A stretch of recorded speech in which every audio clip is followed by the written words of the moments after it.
ನಮಸ್ತೆ ವೀಕ್ಷಕರೇ, ಕರ್ನಾಟಕ ನ್ಯೂಸ್ ಬೀಟ್ಗೆ ಸ್ವಾಗತ. ನೀವು ನೋಡ್ತಾ ಇದ್ದೀರಾ ನಕ್ಷತ್ರ ನಾಡಿ ವಿಶೇಷ ನೇರ ಪ್ರಸಾರ ಕಾರ್ಯಕ್ರಮ. ನಾನು ಕಾವ್ಯ ವಿಶ್ವಕರ್ಮ. ಎಂದಿನಂತೆ ಈ ಕಾರ್ಯಕ್ರಮದಲ್ಲಿ ನಮ್ಮೊಟ್ಟಿಗಿದ್ದಾರೆ ಮಾಸ್ಟರ್ ಪಂಡಿತ್ ದಿನೇಶ್ ಗುರೂಜಿ ಅವರು. ಅವರನ್ನ ಕಾರ್ಯಕ್ರಮಕ್ಕೆ ಬರಮಾಡಿಕೊಳ್ತಾ ಕಾರ್ಯಕ್ರಮವನ್ನು ಶುರು ಮಾಡ್ತಾ ಹೋಗೋಣ. ಗುರುಗಳೇ ನಮಸ್ತೆ, ಕಾರ್ಯಕ್ರಮಕ್ಕೆ ಸ್ವಾಗತ. ಓಂ ಶ್ರೀ ಗುರುಭ್ಯೋ ನಮಃ. ಹರಿ ಓಂ. ಜ್ಞಾನಾನಂದಮಯಂ ದೇವಂ ನಿರ್ಮಲ ಸ್ಫಟಿಕಾಕೃತಿಂ ಆಧಾರಾಂ ಸರ್ವವಿದ್ಯಾನಾಂ ಹಯಗ್ರೀವ ಉಪಾಸ್ಮಹೆ. ಓಂ ನಮೋ ಭಗವತೆ ವಾಸುದೇವಾಯ. ಓಂ ನಮೋ ನಾರಾಯಣಾಯ. ನಮಸ್ಕಾರ ವೀಕ್ಷಕರೇ, ಗುರುಗಳನ್ನ ಕಾರ್ಯಕ್ರಮಕ್ಕೆ ಬರಮಾಡಿಕೊಂಡಿದ್ದಾಯಿತು. ಇದೀಗ ನಿಮ್ಮ ಕೆಲಸ ಸ್ಕ್ರೀನ್ ಮೇಲೆ ಕಾಣಿಸ್ತಾ ಇರುವಂತಹ ನಂಬರ್ಗೆ ಕರೆ ಮಾಡಿ ಮಾತನಾಡಿ ಅಂತ ಹೇಳ್ತಾ ಕಾರ್ಯಕ್ರಮವನ್ನು ಮುಂದುವರಿಸ್ತಾ ಹೋಗ್ತೀವಿ. ಆಗಸ್ಟ್ 10ನೇ ತಾರೀಕಿನಿಂದ 114ನೆಯ ಜ್ಯೋತಿಷ್ಯ ಆನ್ಲೈನ್ ಕ್ಲಾಸಸ್ ಕೂಡ ಆರಂಭವಾಗ್ತಾ ಇದೆ. ನೀವು ಕೂಡ ಜ್ಯೋತಿಷ್ಯವನ್ನು ಕಲಿಯುವಂತಹ ಆಸಕ್ತಿ ನಿಮ್ಮಲ್ಲಿದೆಯಾ? ಹಾಗಾದ್ರೆ ನೀವು ಮಾಡಬೇಕಾಗಿರೋದಿಷ್ಟೇ, ಸ್ಕ್ರೀನ್ ಮೇಲೆ ಇರ್ತಕ್ಕಂಥ ನಂಬರ್ಗೆ ಕರೆ ಮಾಡಿ ಮಾತನಾಡಿ ಅಂತ ಹೇಳ್ತಾ ಕಾರ್ಯಕ್ರಮವನ್ನು ಮುಂದುವರಿಸ್ತಾ ಹೋಗೋಣ. ಕರೆ ಮಾಡಿ ಮಾತನಾಡಿ. ಹಾಗೆ ವಿಶ್ವದಾದ್ಯಂತ ಈಗಾಗಲೇ 65,000ಕ್ಕೂ ಹೆಚ್ಚಿನ ಜನರು ಜ್ಯೋತಿಷ್ಯವನ್ನ ಕಲಿತಿದ್ದಾರೆ. ಹಾಗೆ ಗುರೂಜಿಯವರು ಜ್ಯೋತಿಷ್ಯವನ್ನ ಕಲಿಯುವಂತಹ ಮಾರ್ಗವನ್ನ ಕೂಡ ಹೇಳ್ಕೊಡ್ತಾರೆ. ಹಾಗೆ ಯಾವ್ಯಾವೆಲ್ಲ ಟಾಪಿಕ್ಸ್ ಅನ್ನ ಹೇಳ್ಕೊಡ್ತಾರೆ, ಇದ್ರ ಬಗ್ಗೆ ಎಲ್ಲ ಕೂಡ ಸಂಪೂರ್ಣವಾದಂತಹ ಮಾಹಿತಿಯನ್ನ ನೀಡ್ತಾ ಹೋಗ್ತೇವೆ ಈ ಒಂದು ಕಾರ್ಯಕ್ರಮದ ಮೂಲಕ. ಅದಕ್ಕೂ ಮುನ್ನ ಒಂದು ಕರೆ ಸಿದ್ಧವಾಗಿದೆ. ನಮಸ್ತೆ, ಎಲ್ಲಿಂದ ಕಾಲ್ ಮಾಡ್ತಾ ಇದ್ದೀರಾ? ತಮ್ಮ ಹೆಸರು? ಹಲೋ ಹಲೋ ನಮಸ್ತೆ, ಹೇಳಿ, ಎಲ್ಲಿಂದ ಕಾಲ್ ಮಾಡ್ತಾ ಇದ್ದೀರಾ? ತಮ್ಮ ಹೆಸರು? ಹಲೋ, ಟಿವಿ ವಾಲ್ಯೂಮ್ ಮ್ಯೂಟ್ ಮಾಡಿಮ್ಮ, ಇಲ್ಲಾಂದ್ರೆ ಕರೆ ಕಟ್ ಆಗುತ್ತೆ. ಇಲ್ಲ ಮಾಡಿದೀವಿ ಮೇಡಮ್. ಓಕೆ, ಹೇಳಿ, ಯಾರ ಬಗ್ಗೆ ಮೇಡಮ್, ಕೇಳ್ಬೇಕಾಗಿತ್ತು? ನನ್ನ ಹೆಸರು ಸುಧಾ ಅಂತ. ಯಾರ ಬಗ್ಗೆ ನಾನು ಕೇಳ್ಬೇಕಾಗಿತ್ತು? ನನ್ ಬಗ್ಗೆನೇ ಕೇಳ್ಬೇಕಿತ್ತು. ಯಾವ ವಿಚಾರವಾಗಿ? ಸ್ವಲ್ಪ ಆರೋಗ್ಯ ಸಮಸ್ಯೆ ಓಕೆ, ಪ್ರಶ್ನಾಶಾಸ್ತ್ರಕ್ಕೆ ಹೋಗ್ತೀರಾ ಅಥವಾ ಡೇಟ್ ಆಫ್ ಬರ್ತ್? ಇಲ್ಲ, ನಾನ್ ಡೇಟ್ ಆಫ್ ಬರ್ತ್ ಹೇಳ್ತೀನಿ. ಹೇಳಿ. ಹಾ, ಹೇಳಿಮ್ಮ. 5/6/1980. 1980. ಓಕೆ, ಹುಟ್ಟಿದ ಸಮಯ? 5:50 ಬೆಳಿಗ್ಗೆ. 5:50 ಬೆಳಿಗ್ಗೆ. ಹುಟ್ಟಿದ ಸ್ಥಳ? ಮೇಡಮ್, ತಮಿಳ್ನಾಡು ಧರ್ಮಪುರಿ. ತಮಿಳ್ನಾಡು ಧರ್ಮಪುರಿ. ಓಕೆ, ಏನಾಗಿದೆ ಆರೋಗ್ಯ ಸಮಸ್ಯೆ? ಮೇಡಮ್, ಸುಮಾರು ಒಂದು 6 ತಿಂಗಳಿಂದ ತುಂಬಾ ಹುಷಾರಿಲ್ಲ, ನಂಗೆ ಪದೇ ಪದೇ ಆಗ್ತಾನೆ ಇದೆ. ಓಕೆ, ಗುರುಗಳಿದ್ದಾರೆ, ಮಾತನಾಡಬಹುದು. ಹಾ, ಶನಿ ದಶ ನಡೀತಾ ಇದೆ 2014ರಿಂದ. ಹಾ, ನಮಸ್ತೆ ಗುರುಜಿ. 2025 ಜೂನ್ ಆದ ನಂತರ ಚಂದ್ರ ಭುಕ್ತಿ. ಶನಿ ಮತ್ತು ಚಂದ್ರ ಹೇಗಿದೆ ನಿಮ್ಮ ಜಾತಕದಲ್ಲಿ ಅಂತ ನೋಡಿ ಹೆಲ್ತ್ ವೈಸ್ ನೋಡೋಣ. ಹೆಲ್ತ್ ವೈಸ್ ನೋಡಿದಾಗ ದಶಾ ನೋಡಬೇಕು, ತದನಂತರ ಭುಕ್ತಿ ನೋಡಬೇಕು. ಈಗ ದಶಾ ನೋಡೋಣ, ಓವರಾಲ್ ಎನರ್ಜಿ ಕೊಡುತ್ತಾ ಅಂತ. ಓವರಾಲ್ ಏನು ತೊಂದರೆ ಇಲ್ಲ, ಮೇಜರಾಗಿ ತೊಂದರೆ ಇಲ್ಲ. ದಶಾ ಚೆನ್ನಾಗಿದೆ, ಸ್ವಲ್ಪ ಕೈಕಾಲು ನೋವು ಕೂಡ ಕೊಡ್ತಕ್ಕಂಥದ್ದು ಶನಿ ಅಷ್ಟೇ. ಈಗ ಸದ್ಯಕ್ಕೆ ಭುಕ್ತಿ ಬಂದ್ಬಿಟ್ಟು ಚಂದ್ರ ಬಂದಿರೋದ್ರಿಂದ ಮಂಗಳ 4ನೇದಾಗಿರೋದ್ರಿಂದ ಸ್ವಲ್ಪ ಮಂಗಳ ಬೋನ್ಸ್ ರಿಲೇಟೆಡು ಮತ್ತು ರಕ್ತ ವಿಚಾರದಲ್ಲಿ ಸ್ವಲ್ಪ ಸಮಸ್ಯೆಯನ್ನು ತರ್ತಾನೆ, ಬ್ಲಡ್ ರಿಲೇಟೆಡ್ ತರ್ತಾನೆ. ಈ ಮಂಗಳನಿಗೆ ದಾನ ಮಾಡ್ತಾ ಬಂದರೆ ಮೇಜರ್ ಕಾಂಬಿನೇಷನ್ ಇಲ್ಲ. ಯಾಕೆಂದರೆ 4ನೇ ಮನೆ, 6ನೇ ಮನೆ, 8ನೇ ಮನೆ, 12ನೇ ಮನೆ ಇಷ್ಟು ಬಂದಾಗ ನಾವು ಮೇಜರ್ ಅಂತೀವಿ. 4, 12 ಇದ್ದಾಗ ಮೇಜರ್ ಇರಲ್ಲ. ಸೊ ಬ್ಲಡ್ ಸರ್ಕ್ಯುಲೇಷನ್ ಪೂರ್ ಆಗಿರೋದ್ರಿಂದ ನೀವು ವಾಕಿಂಗ್ ಮಾಡಬೇಕಾಗಿರ್ತಕ್ಕಂಥದ್ದು ಇಂಪಾರ್ಟೆಂಟು. ಕೆಲವರಿಗೆ ಹೇಳ್ತಾರೆ, ಸರ್ ಇದು ನಾವೇನು ವಾಕಿಂಗ್ ಮಾಡೋದೇ ಇಲ್ಲ, ಚೆನ್ನಾಗಿದ್ದೀವಲ್ಲ ಅಂತ ಹೇಳ್ತಾರಲ್ಲ. ಇಮ್ಯುನಿಟಿ ಅನ್ನೋದು ಫಸ್ಟೇ ಡಿಸೈಡ್ ಆಗಿರುತ್ತೆ. ಅಂದರೆ ಕೆಲವರು ಹುಡ್ತಾನೆ ಒಂಥರ ಶಕ್ತಿಶಾಲಿಯಾಗಿರ್ತಾರೋ, ಏನು ಕೆಲಸನೇ ಮಾಡಲ್ಲ, ಅವ್ರಿಗೆ ಬ್ಲಡ್ ಸರ್ಕ್ಯುಲೇಷನ್ನು, ಆ ಬಾಡಿ ನೇಚರ್, ಫಿಸಿಕ್ ಅಂತ ಏನು ಹೇಳ್ತೀವಿ, ಅದು ತುಂಬ ಚೆನ್ನಾಗಿರುತ್ತೆ. ಕೆಲವರು ಎಕ್ಸಸೈಸ್ ಮಾಡಿದ್ರೇ ಬದುಕೋದು ಥರ ಇರುತ್ತೆ. ಕೆಲವರು ಹೋಗಬೇಕು, ಯೋಗ ಮಾಡಬೇಕು, ಎಕ್ಸಸೈಸ್ ಮಾಡಬೇಕು, ಇಲ್ಲಾಂದರೆ ಏನಾದ್ರು ಒಂದು ಕಾಯಿಲೆ, ಒಂದು ಕೈ ನೋವು, ಕಾಲು ನೋವು ಬಂದ್ಬಿಡತಕ್ಕಂಥದ್ದು ಆ ರೀತಿ. ಸೊ ಇಲ್ಲಿ ಈ ಜಾತಕಕ್ಕೆ ನಾವು ಸಜೆಸ್ಟ್ ಮಾಡೋದು 4ನೇ ಮನೆ ಬಂದಿರತಕ್ಕಂಥದ್ದು ಮಂಗಳ. ಸ್ವಲ್ಪ ಎಕ್ಸಸೈಸನ್ನು ಮಾಡ್ತಾ ತೊಗರಿ ಬೇಳೆಯನ್ನು ದಾನ ಮಾಡಿ, ಮೊದಲನೇದು. 2ನೇದು ಚಂದ್ರ 9ನೇ ಮನೆ ಆಗಿರೋದ್ರಿಂದ ಸ್ವಲ್ಪ ದೇವರ ಕೃಪೆಯನ್ನು ಹೇಳುತ್ತೆ 9ನೇ ಮನೆ. 2 ಮುಖದ ರುದ್ರಾಕ್ಷಿ ಹಾಕಿ, ನಿಮಗೇನೇ ಸಮಸ್ಯೆ ಬೇರೆ ಏನಾರೇ ಇದ್ದರೂ ಕೂಡ ಕ್ಲಿಯರ್ ಆಗುತ್ತೆ. ಒಳ್ಳೆಯದಾಗಲಿ. ಕರೆ ಮಾಡಿದ್ದಕ್ಕಾಗಿ ಧನ್ಯವಾದಗಳು. ವೀಕ್ಷಕರೇ, ನೀವು ಕೂಡ ಕರೆ ಮಾಡಬಹುದಾಗಿದೆ, ಮಾತನಾಡಬಹುದಾಗಿದೆ. ಯಾವುದೇ ಸಮಸ್ಯೆಗಳಾಗಿರ್ಬೋದು, ಎಂತಹದ್ದೇ ಸಮಸ್ಯೆಗಳಾಗಿರ್ಬೋದು, ಆ ಸಮಸ್ಯೆಗಳಿಗೆಲ್ಲ ಪರಿಹಾರ ಮಾರ್ಗ ಬೇಕಾ? ಹಾಗಾದ್ರೆ ಜ್ಯೋತಿಷವನ್ನ ಕಲಿರಿ ಅಂತ ಹೇಳ್ತಾ ಮತ್ತೊಂದು ಕರೆ ಸಿದ್ಧವಾಗಿದೆ. ನಮಸ್ತೆ, ಎಲ್ಲಿಂದ ಕಾಲ್ ಮಾಡ್ತಾ ಇದ್ದೀರಾ? ತಮ್ಮ ಹೆಸರು? ನಮಸ್ತೆ ಮೇಡಮ್, ನಾವು ರಾಣೆಬೆನ್ನೂರಿಂದ ಕಾಲ್ ಮಾಡ್ತಿರೋದು. ಓಕೆ, ಯಾರ ಬಗ್ಗೆ ಕೇಳಬೇಕಾಗಿತ್ತು? ನಮ್ಮ ಬಗ್ಗೆನೇ ಕೇಳ್ಬೇಕಾಯ್ತು ಮೇಡಮ್. ಯಾವ ವಿಚಾರವಾಗಿ? ಸ್ವಲ್ಪ ಸಾಲ ಮಾಡ್ಕೊಂಡಿದ್ರು ನಮ್ಮ ಮನೆಯವರು. ಓಕೆ, ಅದು ಯಾವಾಗ ತೀರ್ಸಕ್ಕಾಗುತ್ತೆ, ಯಾವ ಮುಖಾಂತರ ತೀರ್ಸಕ್ಕಾಗುತ್ತೆ, ದುಡ್ಡದೇ ಪ್ರಶ್ನಾಶಾಸ್ತ್ರಕ್ಕೆ ಹೋಗ್ಬೋದಮ್ಮ. 1ರಿಂದ 249 ಒಳಗಡೆ ಒಂದು ಸಂಖ್ಯೆಯನ್ನ ಹೇಳಿ. 51 ಮ್ಯಾಮ್. 51. ಓಕೆ, ಮಾತನಾಡಬಹುದು. ಮೇಡಮ್ ನಮಸ್ಕಾರ. ಸಾಲ ನಮಸ್ತೆ, ಕ್ಲಿಯರ್ ನಮಸ್ತೆ ಆಗಬೇಕು ಗುರೂಜಿ. ಅಂತಂದರೆ 6ನೇ ಕಸ್ಪ್ ನೋಡ್ತೀವಿ. 6ನೇ ಕಸ್ಪಲ್ಲಿ ಬಿಸ್ನೆಸ್ ಹೊರಟ್ರೆ 9 ಅಂತ ಬಂದಾಗ ನಾವು ಯಾವ ಥರ ಯೋಚನೆ ಮಾಡ್ತೀವಿ ಅಂದರೆ ಹಿರಿಯರು ಸಹಾಯ ಮಾಡಬೇಕು ಅಂತ ಬರ್ತಾ ಇದೆ. ಹಿರಿಯರು ಯಾರು ಇದ್ದಾರಾ ಅದನ್ನ ನೋಡಿ, ನಿಮ್ಮ ಕಡೆಯವರು. ಹಿರಿಯರು ಇದಾರೆ ಗುರುಜಿ, ಆದ್ರೆ ಅವರು ಸಹಾಯ ಮಾಡೋ ಪರಿಸ್ಥಿತಿಯಲ್ಲೂ ಇಲ್ಲ ಗುರುಜಿ. ಅವ್ರದ್ದು ಆರೋಗ್ಯ, ಆಮೇಲೆ ಅವರು ದುಡ್ಡೇನು ಇಲ್ಲ ಗುರುಜಿ. ಅವ್ರ ಹತ್ರ ಆಸ್ತಿ ಇಲ್ಲ, ಯಾವ ಕಡೆಯಿಂದ ಇನ್ಕಮ್ ಇಲ್ಲ ಗುರುಜಿ. ನಾವು ಇರೋದು ಬಾಡಿಗೆ ಮನೆಯಲ್ಲಿ, ನಮಗೂ ಯಾವುದೇ ರೀತಿ ಆದಾಯ ಇಲ್ಲ ಗುರುಜಿ. ಎರಡನೇ ಮನೆ ನೋಡೋಣ. ಬಾಡಿಗೆ 6ನೇ ಮನೆ ಸಿಕ್ಕಿಲ್ಲ ಅಂದರೆ 2ನೇ ಮನೆ. 2ನೇ ಮನೆಯಲ್ಲಿ ಏನಾರು ಇದೆಯಾ ಅಂತ ನೋಡಿದಾಗ 1 ಅಂತ ಬಂದಾಗ ನೀವೇ ದುಡ್ದು ಮಾಡಬೇಕು ಅಂತಂದಾಗ ಯಾವ ಮೂಲ ಅಂತಂದರೆ ನೀವು ಕಲ್ತಿರೋ ಮೂಲನೇ ಅಂತ ತೊಗೊಳ್ಬೇಕಾಗತ್ತೆ. ಓಕೆ, ವ್ಯಾಪಾರ ಎಲ್ಲ ಮಾಡೋಕ್ಕೆ ಹೋಗಬೇಡಿ. ವ್ಯಾಪಾರ ಎಲ್ಲ ಮಾಡೋಕ್ಕಾಗಲ್ಲ, ಯಾಕಂದರೆ ಮರ್ಕ್ಯುರಿ ಏನಾದ್ರು ಬಿಸ್ನೆಸ್ ಮಾಡೋಣ ಅಂತ ಬರುತ್ತೆ, ಆಗೋದಿಲ್ಲ. ಅರ್ಥ ಆಯ್ತಾ? ಯಾವ ಬಿಸ್ನೆಸ್ ಯಾವುದು ಆಗೋದಿಲ್ಲ. ರಿಯಲ್ ಎಸ್ಟೇಟಲ್ಲಿ ಮಾಡ್ಬೋದು. ರಿಯಲ್ ಎಸ್ಟೇಟ್ ತೊಗೊಳೋದು ಮಾಡೋದ್ರಲ್ಲಿ ಮಾಡಿದ್ರೆ ಮಾತ್ರ ದುಡ್ಡು ಬರುತ್ತೆ. ರಿಯಲ್ ಎಸ್ಟೇಟ್ ಅಂತ ಹೇಳ್ತೀವಿ. 4ನೇ ಮನೆ ಸ್ವಲ್ಪ ಯಾವ ಮೂಲದಲ್ಲಿ ಅಂಡರ್ಗ್ರೌಂಡಲ್ಲಿ ಬರುತ್ತೆ. ಅಂದರೆ ನಾವು 1 ಅಂದರೆ ನಾನೇ ಕೆಲಸ ಮಾಡಬೇಕು. ಯಾವ ಮೂಲ ಅಂತಂದರೆ 4, ಅಥವಾ ಅವ್ರೇನಾದರೂ ಏನು ಓದಿದ್ದಾರೆ ಗೊತ್ತಿಲ್ಲ. ಸೊ ಆದರೂ ಅವರು PUC ಓದಿದ್ದಾರೆ ಗುರುಜಿ. PUC ಓದಿ ಈಗ ಇನ್ಶೂರೆನ್ಸ್ ಒಂದ್ಸಲ ಕೋಡ್ ಇದಾಗಿತ್ತು ಗುರುಜಿ. ಅವ್ರದ್ದು ಆಕ್ಟಿವೇಟ್ ಆಗಿತ್ತು, ಕೋಡ್ ಕ್ಯಾನ್ಸಲ್ ಆಗಿತ್ತು ಗುರುಜಿ. ಅವ್ರು ವರ್ಕ್ ಮಾಡಕ್ಕೆ ಹೋಗ್ಲಿಲ್ಲ. ಅದಕ್ಕೆ ಈಗ 2 ವರ್ಷದಿಂದ ಕ್ಯಾನ್ಸಲ್ ಆಗಿತ್ತಲ್ಲ, ಈ ವರ್ಷ ಮತ್ತೆ ಈಗ ಮೊನ್ನೆ 2 ದಿನ ಆಯ್ತು ಗುರುಜಿ, ಕೋಡ್ ಮತ್ತೆ ರೀಕೋಡ್ ತಗೊಂಡಿದ್ದಾರೆ ಗುರುಜಿ. ಅದಕ್ಕೆ ಹೋಗ್ಬೇಕಂತ ಇದಾರೆ. ನಾನು ಅದಕ್ಕೆ ಸಪೋರ್ಟ್ ಮಾಡಿ ಗಂಡ ಹೆಂಡತಿ ಇಬ್ಬರು ಸೇರ್ಕೊಂಡು ಸಾಲ ತೀರಿಸ್ಬೇಕಂತ ಹೇಳಿ ಗುರುಜಿ. ಅದಕ್ಕೆ ಹೌದು. ಸಾಲ ಎಷ್ಟಿದೆ ನಿಮ್ದು? ಏನು ಸಾಲ ಏನಕ್ಕೆ ಮಾಡಿದ್ರಿ ಮೊದಲು? ಅದನ್ನ ಏನಕ್ಕೆ ಅಂದ್ರೆ ನಮ್ಮ ಮನೆಯವರು ಅವ್ರ ತಂಗಿದು ಸ್ವಲ್ಪ ಅವ್ರ ರಿಲೇಟಿವ್, ತಂಗಿ ಅಂದ್ರೆ ರಿಲೇಟಿವ್ ಗುರುಜಿ. ಅವ್ರದ್ದು ಸ್ವಲ್ಪ ಶೇರ್ ಮಾರ್ಕೆಟ್ಗೆ ದುಡ್ಡು ಹಾಕ್ಸಿದ್ರು. ಅದು ನಮಸ್ಕಾರ. ಸ್ವಲ್ಪ ಲಾಸ್ ಆಗಿ 2 ಕೈ ಮುಗಿತೀವಿ. ನಮಸ್ಕಾರ. ಅತಿ ಆಸೆ ಸ್ವಲ್ಪ ಬುದ್ಧಿ ಬಂತೋ ಇಲ್ವೋ? ಸೇಫ್ಟಿ ಆಗಿದ್ರೆ ಸಾಕು ದುಡ್ಡು ಅಂತ ಹೇಳ್ಬಿಟ್ಟು ಕೊಟ್ರು ಗುರುಜಿ. ಇವ್ರ ಫ್ರೆಂಡ್ ನನ್ನ ಹತ್ರ ಕೊಡ್ಸು, ನಾನು ಹಾಕ್ಸ್ತೀನಿ. ಈ ಕತೆಗಳೆಲ್ಲ ದೇವ್ರು ಯಾಕೆ ನಿಮ್ಗೆ ಸಹಾಯ ಮಾಡ್ತಾನೆ? ಅದಕ್ಕೆ ನಾನ್ ನಮ್ಮ ಈ ಮನೆಯವ್ರಿಗೆ ಶೋಕಿಗೆಲ್ಲ ಯಾರ್ರಿ ದೇವ್ರು ಯಾಕ್ರಿ ಮಾಡ್ತಾನೆ? ಏನೋ ಕಾಯಿಲೆಗೆ ನಾವು ದುಡ್ಡು ಖರ್ಚು ಮಾಡಿದ್ದೀವಿ, ನಮ್ಗೆ ಅನಾರೋಗ್ಯದಿಂದ ಬಂದಿದೆ, ಅಥವಾ ನಾವು ಸಾಲ ಮಾಡಿರೋದು ನಮ್ಮ ಮಕ್ಕಳು ವಿದ್ಯಾಭ್ಯಾಸಕ್ಕೆ. ಈ ಶೇರು ಅವೆಲ್ಲ ಇದೆಯಲ್ಲ, ತಿರ್ಬೋಕಿ ಶೋಕಿಗೆ ದೇವ್ರೇನು ಸಹಾಯ ಮಾಡಲ್ಲ. ಜಾತಕ ಅದೇ ಹೇಳ್ತಾ ಇದೆ. 9 ಅಂದರೆ ಹಿರಿಯರು ಬರ್ತಾ ಇತ್ತಲ್ಲ, ಯಾಕೆ ಇದು ಯಾವುದೂ ಇಲ್ಲ ಅನ್ನಿಸ್ತು ನನಗೆ.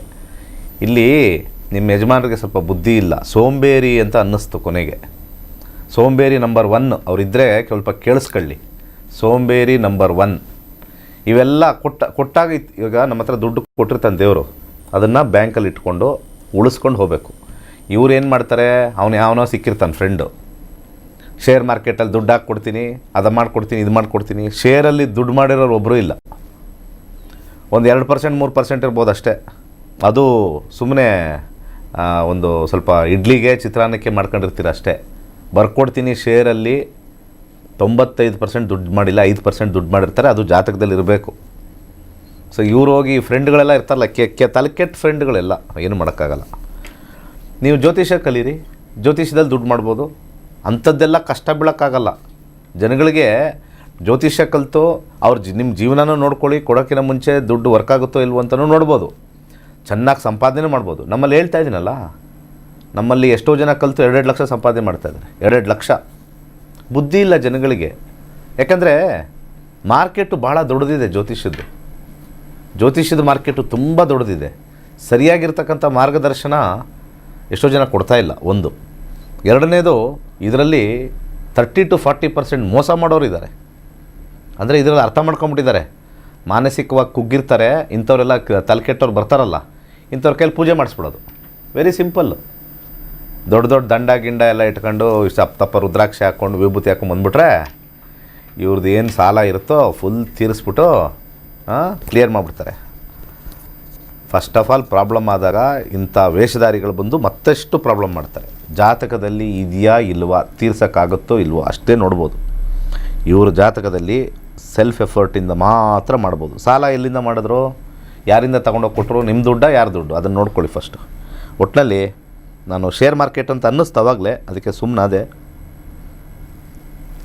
ಯಾರಿಗಾರು ಸಹಾಯ ಮಾಡಿದ್ರೆ ಮದುವೆಗೆ ಮಾಡಿ, ಅವ್ರ ಆರೋಗ್ಯಕ್ಕೆ ಮಾಡಿ, ಅದನ್ನು ಸಾಲ ಅಂತ ತಗೊಳ್ಳಿ.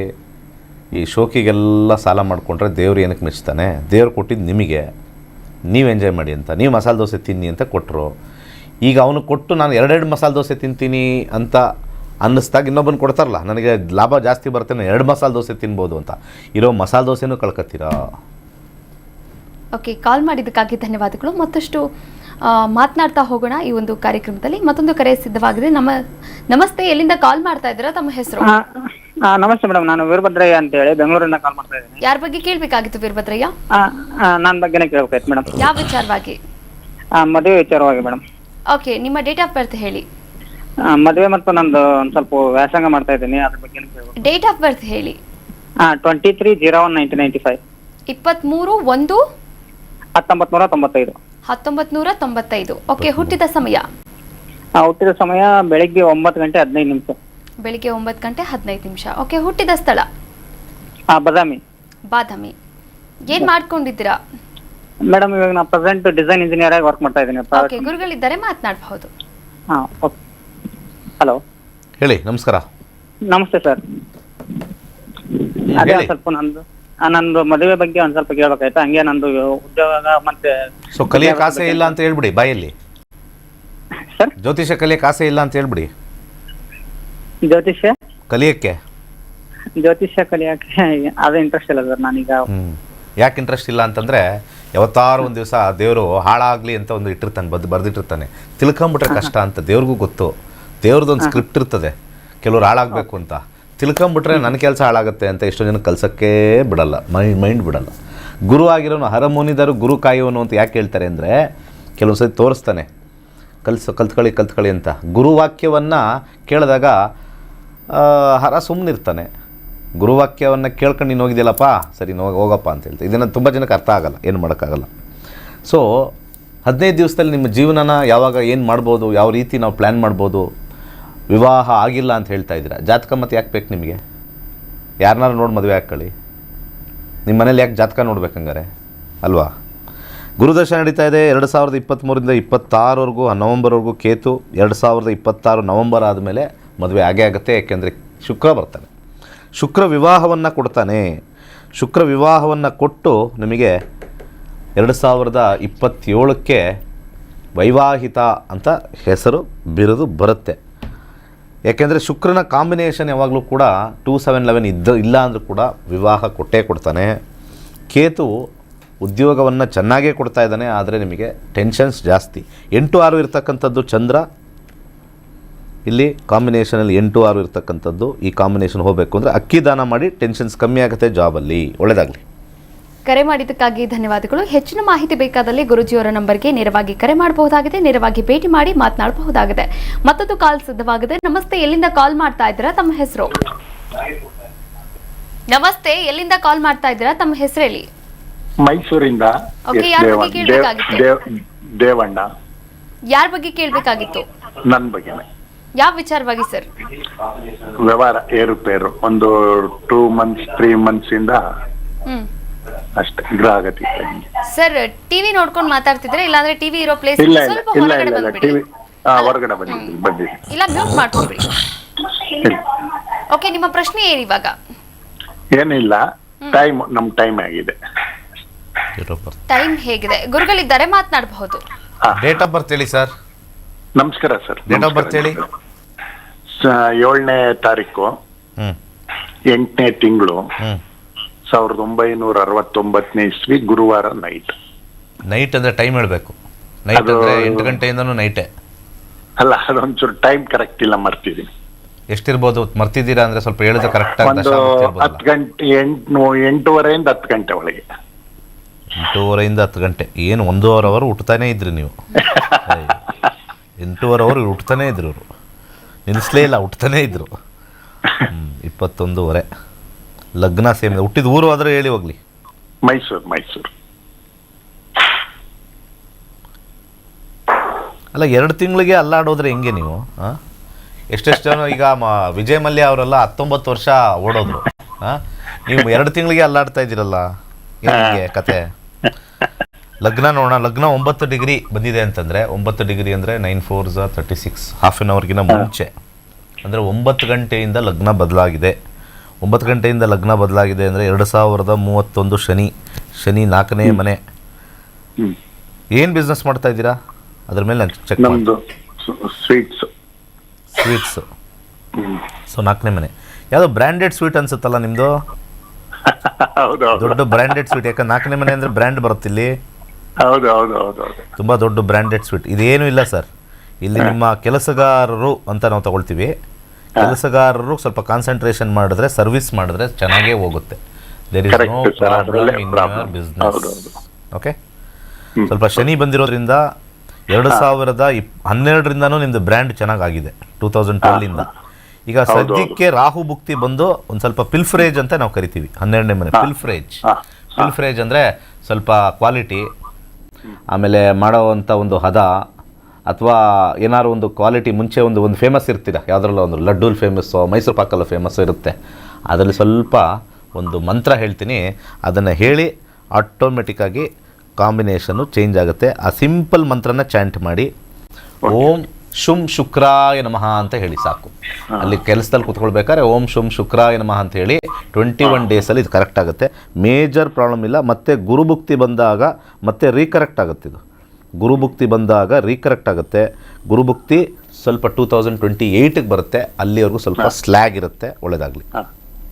ಕರೆ ಮಾಡಿದ್ದಕ್ಕಾಗಿ ಧನ್ಯವಾದಗಳು. ಹೆಚ್ಚಿನ ಮಾಹಿತಿ ಬೇಕಾದಲ್ಲಿ ಗುರುಜಿಯವರ ನಂಬರ್ಗೆ ಕರೆ ಮಾಡಿ ಹೆಚ್ಚಿನ ಮಾಹಿತಿಯನ್ನು ಕೂಡ ಪಡೆದುಕೊಳ್ಳಿ ಅಂತ ಹೇಳ್ತಾ ಕಾರ್ಯಕ್ರಮ ಮುಗಿಸುವಂತಹ ಹಂತಕ್ಕೆ ತಲುಪಿದ್ದೇವೆ. ವೀಕ್ಷಕರೇ, ನೀವು ಕೂಡ ಜ್ಯೋತಿಷವನ್ನು ಕಲಿಯಬಹುದಾಗಿದೆ. ಆಗಸ್ಟ್ 10ನೇ ತಾರೀಕಿನಿಂದ 114ನೇ ಬ್ಯಾಚ್ ಆರಂಭವಾಗ್ತಾ ಇದೆ. ನೀವು ಕೂಡ ಜಾಯ್ನ್ ಆಗಬಹುದು, ಜ್ಯೋತಿಷವನ್ನು ಕಲಿಯಬಹುದಾಗಿದೆ. ಇವತ್ತಿನ ಸಂಚಿಕೆಯಲ್ಲಿ ಗುರುಜಿಯವರು ಸಾಕಷ್ಟು ವಿಚಾರಗಳ ಬಗ್ಗೆ ಮಾಹಿತಿಯನ್ನು ನೀಡಿದ್ದಾರೆ. ಧನ್ಯವಾದಗಳು ಗುರುಗಳೇ. ಸರ್ವೇ ಜನ ಸುಖಿನೋ ಭವಂತು. ವೀಕ್ಷಕರೇ, ಇದಾಗಿತ್ತು ಇವತ್ತಿನ ನಕ್ಷತ್ರ ನಾಡಿ ವಿಶೇಷ ನೇರ ಪ್ರಸಾರ ಕಾರ್ಯಕ್ರಮ. ನೋಡ್ತಾ ಇರಿ ಕರ್ನಾಟಕ ನ್ಯೂಸ್ ಬೀಟ್. ನ್ಯಾಯ ನಮ್ಮೊಂದಿಗೆ, ನಾವು ನಿಮ್ಮೊಂದಿಗೆ. ಕರ್ನಾಟಕ ನ್ಯೂಸ್ ಬೀಟ್ ಫಾಲೋ ಮಾಡಿ, ಸಬ್ಸ್ಕ್ರೈಬ್ ಮಾಡಿ.